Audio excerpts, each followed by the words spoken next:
You are tuned into the Dr. Tyna Show with Dr. Tyna Moore. For more, visit drtyna.com. On this episode of the Dr. Tyna Show, The Quick and Dirty, I am going to present to you my insanely simple guide to fat loss, longevity, and fitness. And we're going to be discussing the 4 quadrants of exercise as I see them. I get questions all the time from super confused people who think Pilates is enough, Pilates is strength training, yoga is enough, walking is enough, strength training only, zone 2 all the time, high intensity interval training, you name it. People grab what they like, they grab what they're good at, and that's what they focus on. And I'm going to explain to you why we need to hit all 4 quadrants, what they do, and make an argument for each so that you understand that we are human beings. We are just fancy mammals with opposable thumbs, and we need to be moving our body in a variety of ways. We are trying to hone different systems and optimize different systems in our body. And I think it gets confused and I think it gets oversimplified, and we're going to jump into it. So let's go. All right. So let me pull up my notes. I have a lot of them, but I have to get this done in under 20 minutes or my podcast producer will yell at me. So first off, the 4 quadrants, what are they? Number 1, we need to be walking. All right. That's your bonus quadrant. Actually, it's 5 quadrants. You have to be walking every day. We are ambulating animals. So we have to be ambulating. This is a non-negotiable. Just think of it this way. Look at Asian cultures. Look at how much they walk. I grew up in a suburb of Portland that was highly with lots and lots of Asian descent immigrants living there. And I went to school with a lot of first generation born in the US. And we had a lot of Vietnamese folks, a lot of Chinese folks. It has since changed and shifted in that suburb, but it was like highly populated by the Asian community, and they walked everywhere.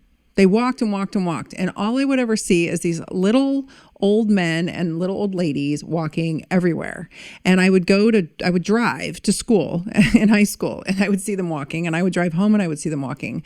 This taught me very early that longevity is connected to walking. All right. So let's just put it there. If you look at the blue zones, I think the one thing they really had in common that very few people talk about is that they were all up on hills.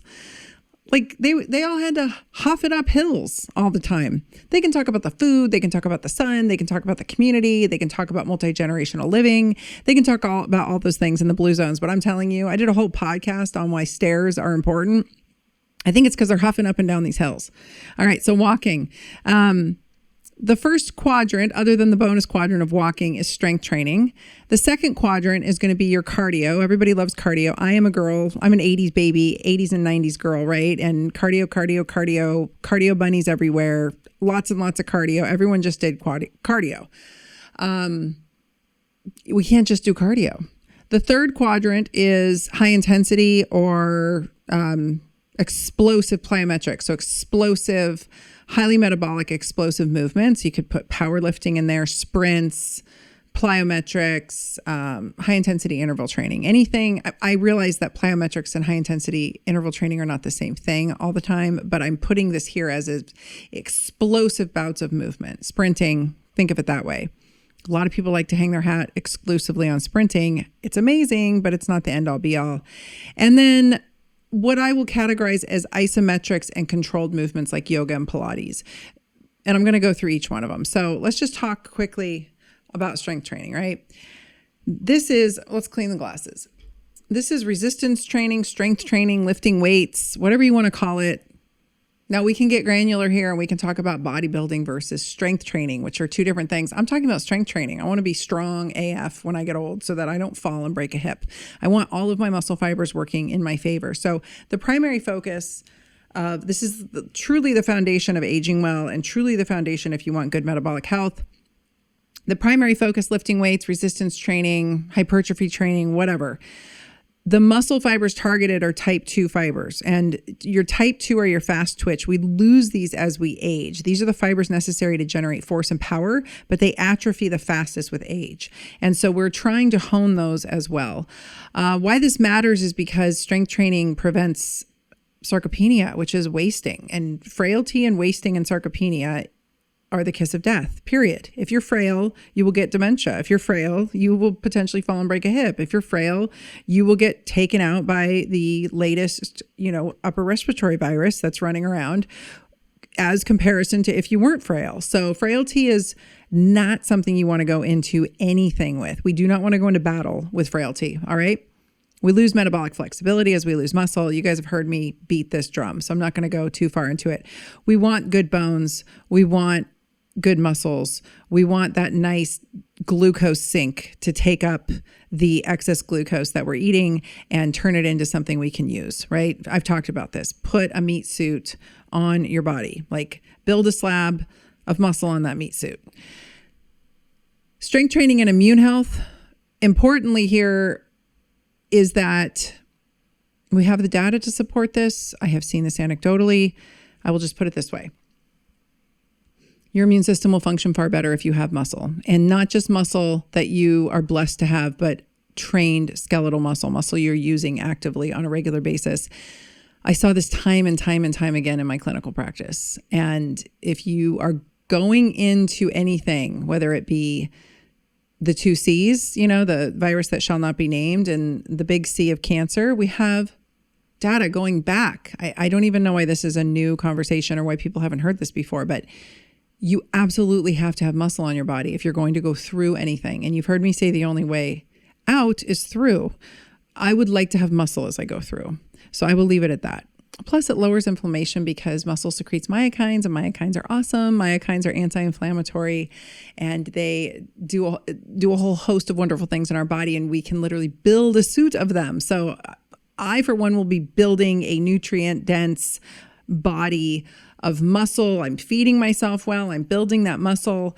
I'm building mitochondria. I'm building a good immune system, and I'm building a suit that secretes anti-inflammatory molecules. It's wonderful. All right. Okay.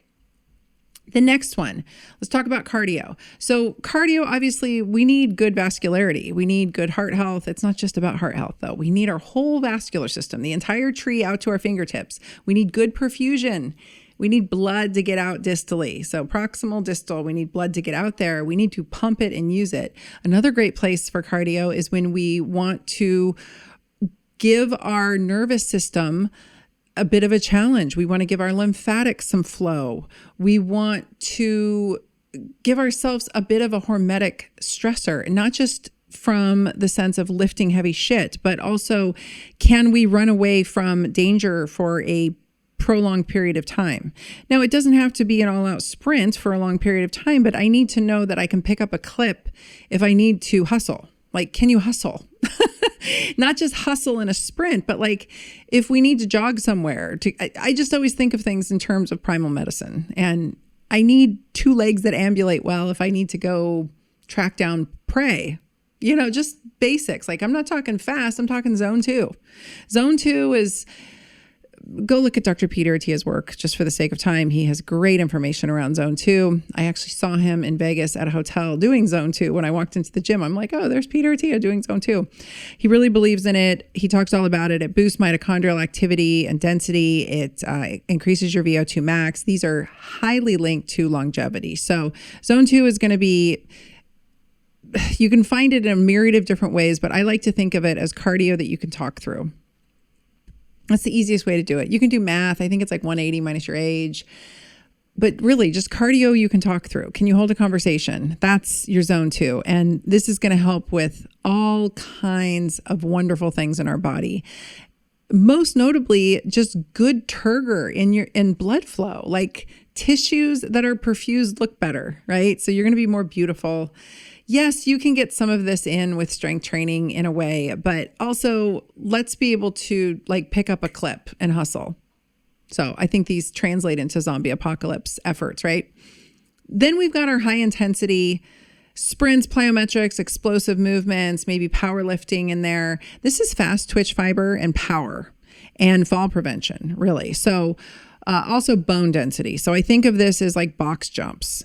I think of this as sprints on the rower in high intensity interval training. I think of this as sprint intervals on the treadmill. Unless you're really solid footed, don't go sprinting outside. That's a great way to just bite it unless it's really flat and you're well versed at it. But it's a good way to tear things and just bite it. So make sure you are in a controlled environment, especially for us older girlies, and maybe our tissues aren't as pliable, or maybe we're really estrogen deprived as we're going through this transition and we don't want to tear things. Get your estrogen dialed in, please. You've heard me talk about that, and I've got lots of podcasts on it, but this is where we have to basically be able to express a burst of energy and then quiet down. This is going to do a lot of things for our cardiovascular system, for our nervous system, for our musculoskeletal system, for our bones. This is going to help us react quickly when we maybe fall down, right? Fall prevention. Do those fast twitch muscles react the way we need them to? This is really important as we get older, and falls and hip fractures are the kiss of death. So we want them strong and we want them reactive. We don't just want strong in these slow controlled lifts. We want strong and reactive. We want fast reaction times. We want explosiveness when we need it. So if we do need to hustle, not just like keep a nice clip for a, little jog to run after the prey. I'm talking, we have to haul ass away from the tiger. Like that's what these fast twitch, powerful, explosive movements are for. Okay. And then lastly, we need to talk about yoga and Pilates and these isometric controlled hold. Bar would be in there. People ask me a lot about bar. This is not strength training. This is asking your body to derive tension throughout your body, which is very important for a lot of reasons. I think most notably, it is important for learning how to harness your body, to trust your body more, to be able to engage it when needed. Like you need to get up off the floor, or you need to, and not just in explosive movements, like you need to be able to have long sustained holds potentially, and to learn to tension your body. When you know how to tension your body, then you can start lifting heavy weights, and you don't get to lift heavy weights until you know how to tension your body. So I think the two go together really beautifully. This is nervous system regulation. This is isometric. Isometric is phenomenal. In fact, they looked at all the different types of exercise and how it impacts blood pressure, and isometric holds. So like a wall sit, for instance, where you go up against the wall and you sit into a seated position and you hold there. Pilates and bar have a lot of isometrics. Some types of yoga do. This really matters when we're talking about preventing injuries, just overall. I think of this more as rehab than anything else. So if you want to put it in that category, like you're going to build the muscle, you're going to do the explosive movements, you're going to do all the things. This is sort of your rest and digest, if you will, but you're still being active. So active recovery, you could call it. I know that's not exactly how all the gym guys are going to say it, but I think of Pilates and yoga and bar whilst challenging also an active recovery type of thing. And if done right, especially Pilates, we can get those little intrinsic muscles of the spine fired up so that they work together with the bigger muscles. And this is how we prevent injury. This is how we avoid disc herniations. This is how we have spinal segmentation movement, and we can trust our bodies more.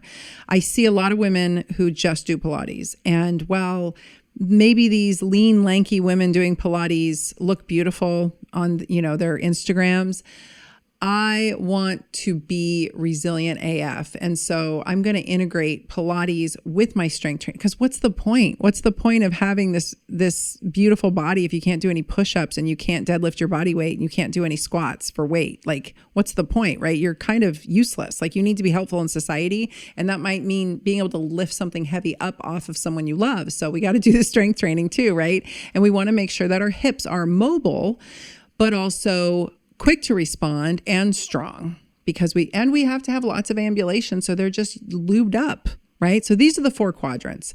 This is really what I'm getting at when I say that Pilates isn't enough, or strength training isn't enough, or zone 2 isn't the end all be all. We need all of it. And I hear from different influencers who say, oh, you just need to work out once a week. You just do it really slow.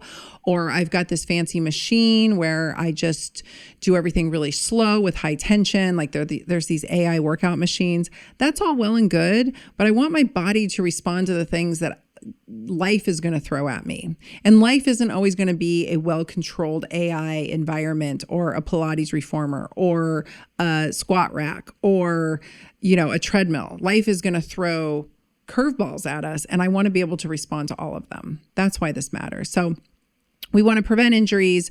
We want to enhance our rehabilitation. We want to improve our nervous system. We want hormetic hits, which are these small stressors that our body can endure. We want to rest and recuperate in between. We can't be doing these all stacked on top of each other. We want to lower our blood pressure. We want our hormones happy. We don't want to overdo it, right? We don't want to tear tissues and blow out our adrenals. And so you have to find what works best for you. But I wanted to explain all 4 of these. Well, our bonus being walking, that's kind of the non-negotiable. I don't think of that as exercise. I think of that like drinking water and breathing air and eating food. Like you have to walk, okay? So that's not exercise. That's just your added bonus of being a human being that ambulates upright. But the others are things that we need to incorporate. And when you think back, at least when I was a kid, I'm sorry to the younger generations who really had shoddy PE at school, but maybe in other countries, they still have cool PE, but in PE, it was really varied. We did a lot of varied things, and some kids were really good at one thing and really terrible at another, but we just kept doing them.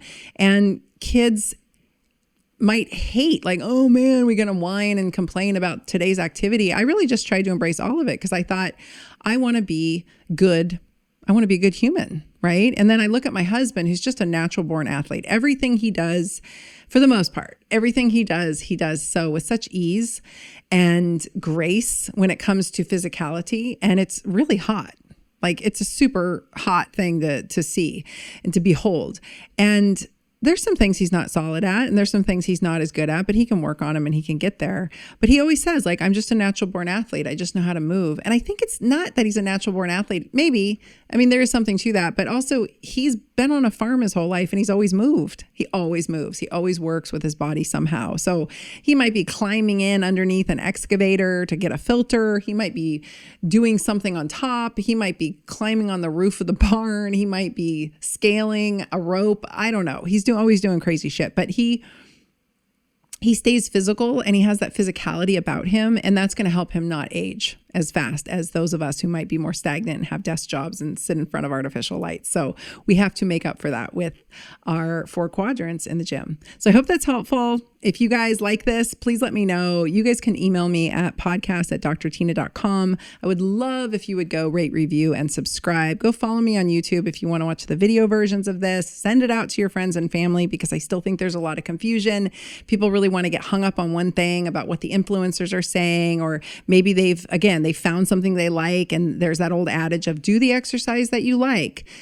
I don't think that's the end of the story. I think we actually should be doing the exercise we don't like. And so we need to be hitting all 4 of these quadrants if we want to be a good and strong human. So I'll leave you with that. Thank you so much, and we'll be back. Thanks for listening to the Dr. Tyna Show. This is a Wellness Loud production produced by Drake Peterson and mixed by Mike Fry.